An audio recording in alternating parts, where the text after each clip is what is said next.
Olha, você aqui ouvindo a boca pequena aqui do povo, né, do povo falando aqui, né, você é considerado um dos melhores pregadores da PIB. É isso, pastor. Sério, sem brincadeira, tá? E eu queria perguntar para você, né, a que você atribui isto, tá? E a segunda pergunta é, como você se prepara para ser um homem que transmite a palavra de Deus? Então, as duas perguntas estão dentro do mesmo bojo. Sim. Puxa, pastor, eu agradeço por essa menção aí. Não sei quais são as bocas pequenas que falam isso, mas São muitas. Eu sempre tive muita dificuldade, na verdade, de falar em público. Pode parecer que não, né?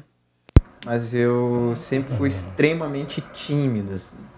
E eu acho que um dos trabalhares do meu primeiro pastor comigo foi exatamente esse, me fazer vencer a minha timidez, sabe?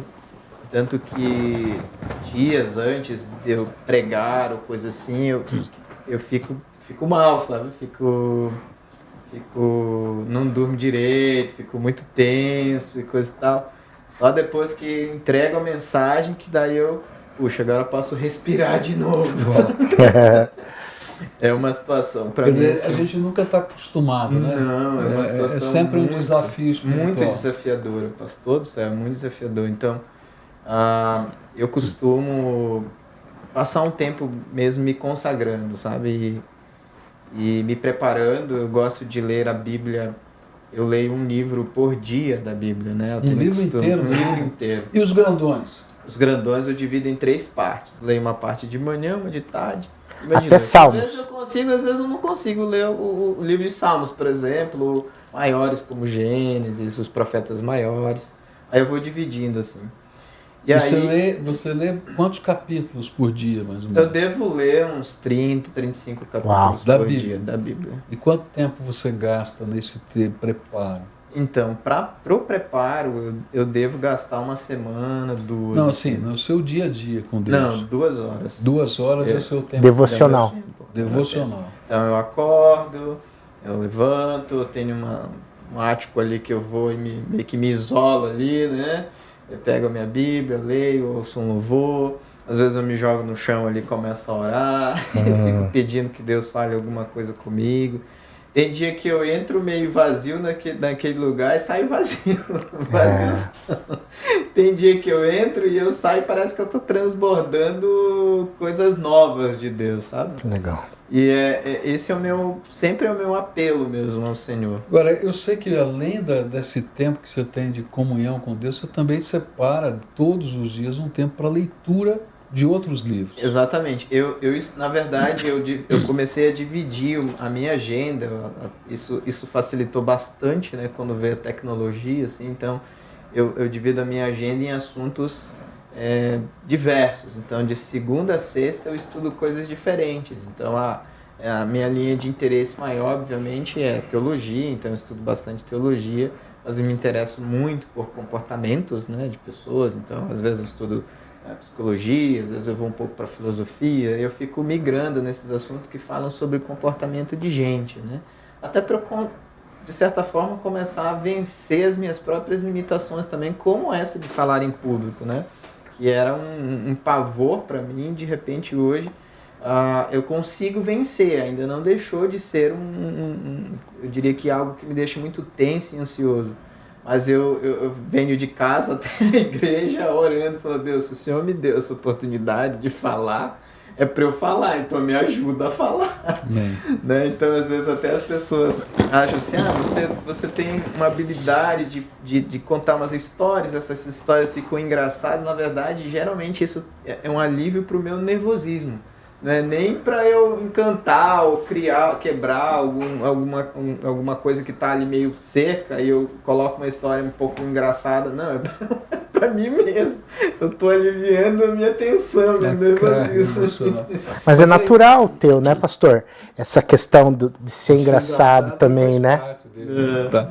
Mas assim, Adoniran, a gente escuta você falar assim, eu tenho 2 horas todo dia de meditação, oração e tal. mais algum tempo, que eu não sei quanto, de leituras de outros livros e tal. Agora, como é que você chegou? Porque muita gente está dizendo assim, o que esse cara faz 2 horas orando? Né? É verdade, tem Sim. gente que fala para mim, pastor, você fala 15 minutos lá, eu não sei o que fazer com os 15 minutos. E tal. Então conta pra gente um pouquinho essa história da sua vida. Como é que você foi crescendo nesse processo?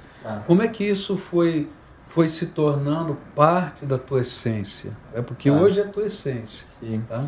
Ah, legal. Eu, na verdade, eu acredito que tiveram muitas fases que marcaram isso, sabe? O início da minha conversão era meio... Eu diria que eu estava beirando um pouco o fanatismo, assim, sabe? Eu jejuava dias, eu lia a Bíblia sem parar. Eu ia para tinha uma salinha na frente da casa dos meus pais, que era uma antiga lojinha que eles tinham e fechava, e eu ficava ali, lendo a Bíblia, jejuando, orando, lendo a Bíblia, jejuando, orando, e pedindo que Deus ganhasse ou me usasse de alguma forma para que a minha família se convertesse, né? Eu fui a primeira pessoa... Estava na família. Estava na família, eu fui a primeira pessoa a se converter na família. Então isso acabou trazendo sobre mim muita responsabilidade que eu entendi na época que era uma responsabilidade minha, né? E aí depois, num dia, eu ali conversando com Deus, ele falou, o que eu quero que você faça é feche a sua boca, não fale nada, só viva o que você está lendo. Porque eu tentava, de certa forma, argumentar com os meus familiares acerca da fé que eu estava desenvolvendo e daquilo que Jesus estava fazendo na minha vida, só que não funcionava.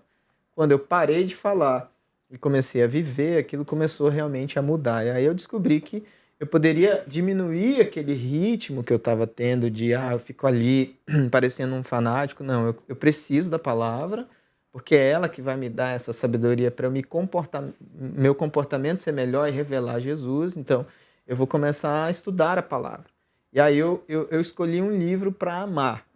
O livro que eu escolhi para amar é o Evangelho de João. Então eu comecei a quase que trabalhar para decorar o Evangelho de João. Esse foi o primeiro que você traduziu para a língua de sinais. Foi o primeiro que eu traduzi para a língua de sinais. Agora exatamente. Eu estou entendendo. Entendeu?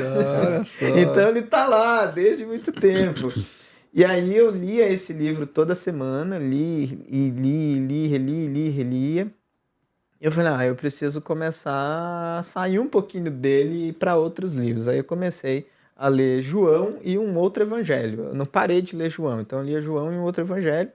Depois eu lia João e um livro do Antigo Testamento, e assim foi. Até o dia que eu me senti, vamos dizer assim, seguro para deixar João um pouco de lado, não abandoná-lo, e começar a me concentrar em outros livros, no sentido de, não, agora eu quero estudar, conhecer mais esses livros. Então, foi quando eu comecei a comprar livros, né? Estimulado também nessa época pelo pastor. Olha, você está lendo a Bíblia, você conhece os versículos, você sabe os textos de cor e tal, mas não seria interessante você também conhecer a história desses livros, o conteúdo que está do contexto desse livro e tal? E aí ele me deu um livro. Qual foi o livro, você lembra? Ele me deu um livro, era um comentário de João, do Charles Dodge, que é um livro que eu tenho até hoje, na verdade, e hoje eu considero um dos livros difíceis da literatura teológica para se ler, né? O João é. É porque os hebraísmos dele são muito fortes. É muito forte.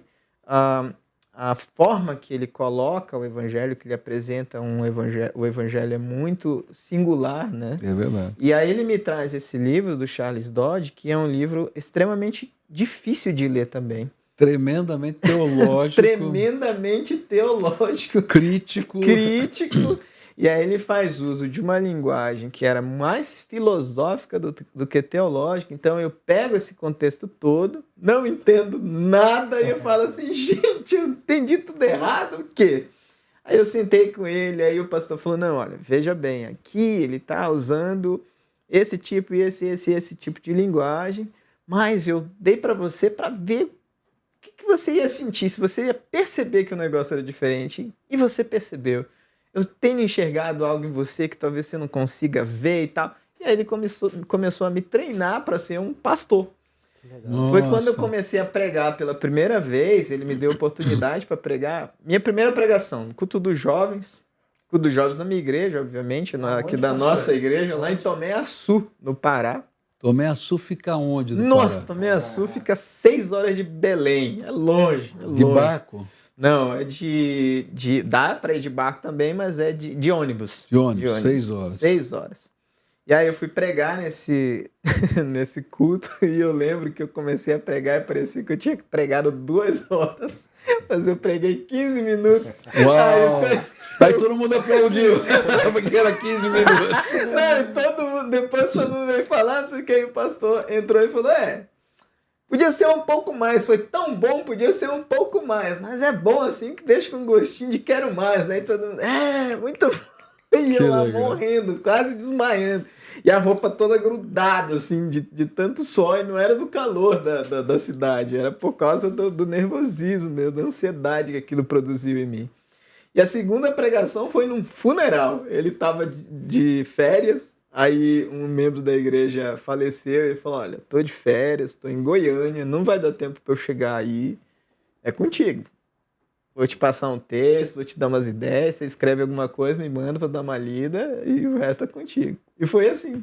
Que benção. E assim eu fui me desenvolvendo, me levou para pregar em cadeia, em prisão, em hospital, em tudo quanto é lugar, assim, ele foi me treinando e eu fui perdendo. Então, assim, a vida devocional fez parte da toda a sua formação. Exatamente. Né? Essa é uma coisa tremenda aí que Deus E também faz. a bênção desse pastor.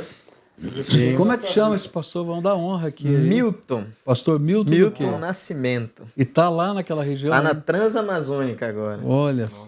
Abre igrejas em cima de uma moto. Sério mesmo? Que coisa Ele linda. cuida hoje ele está cuidando de 56 ou 57 igrejas diferentes lá na Sério mesmo? Transamazônica. 56?